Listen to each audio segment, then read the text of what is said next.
السلام علیکم، میں ہوں جمال خٹک۔ اپنے ڈیجیٹل پلیٹ فارم پر آپ کو خوش آمدید۔ دوستو، آپ نے عشق کی بہت داستانیں سنی ہوں گی، تو آئیے آج آپ کو ایک ایسی داستان سناتے ہیں جو آج سے 200 سال قبل 1825 میں بلوچستان میں ایک کولو کے علاقے میں واقع ہوتا ہے، اور وہی سیم واقعہ جب 2025 میں ہوتا ہے وہ کسی اور انداز میں ہوتا ہے۔ وہی بلوچ، وہی قبائل، وہی رسم و رواج، وہی رسومات، لیکن 1825 میں وہ عشق ایک عبادت بن جاتی ہے، ایک احترام بن جاتا ہے، لیکن وہی عشق جب 2025 میں ہوتا ہے تو وہ ایک جرم بن جاتا ہے۔ پورا واقعہ آخر تک سنیے گا، ویڈیو کو آخر تک دیکھیے گا، پھر یہ فیصلہ آپ نے کرنا ہے کہ یہ 1825 میں ٹھیک تھا اور اب غلط ہے، یا اس وقت ٹھیک غلط تھا اب ٹھیک ہے۔ یہ فیصلہ آپ کے اوپر چھوڑ۔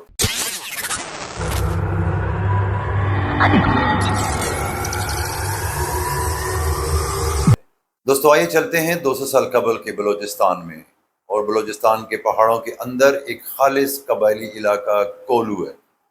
دلچسپ بات یہ ہے کہ سال بھی 1825 ہے، یعنی آج سے پورے 200 سال قبل۔ کولو کے ایک گھر میں ایک بچہ پیدا ہوتا ہے، نام رکھا جاتا ہے لال خان، اور بڑا ہو کر یہ ایک چرواہا بن جاتا ہے۔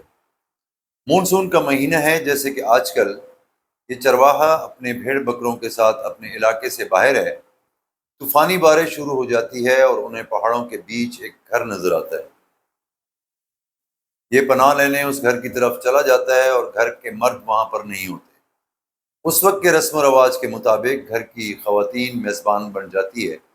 وہ ایک نئی نویلی دلہن ہے، اور وہ عورت طوفان سے اپنے خیمے کو بچانے کی کوشش کرتی ہے۔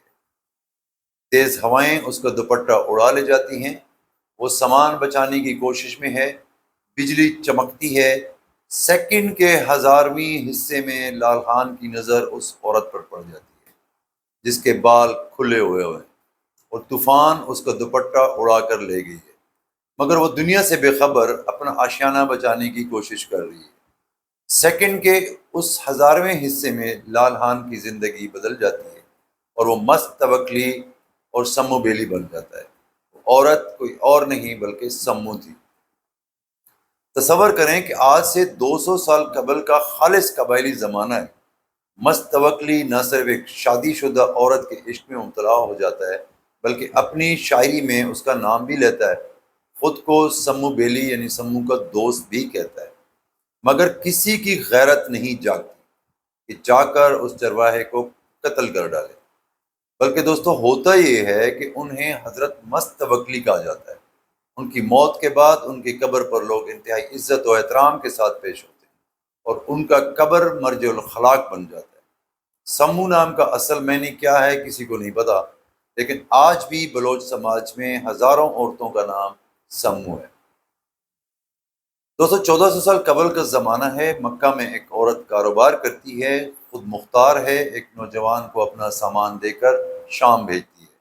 ان کے دیانتداری سے متاثر ہوتی ہے، وہ پہل کرتی ہے، اپنے غلام کے ہاتھوں رشتہ بھیجتی ہے۔ یہاں یہ 1400 سال پہلے ایک عورت رشتہ بھیج رہی ہے، دونوں کی شادی ہو جاتی ہے۔ وہ عورت کوئی اور نہیں، ام المومنین حضرت خدیجہ رضی اللہ تعالی عنہا ہے، اور نوجوان حضرت محمد صلی اللہ علیہ وسلم۔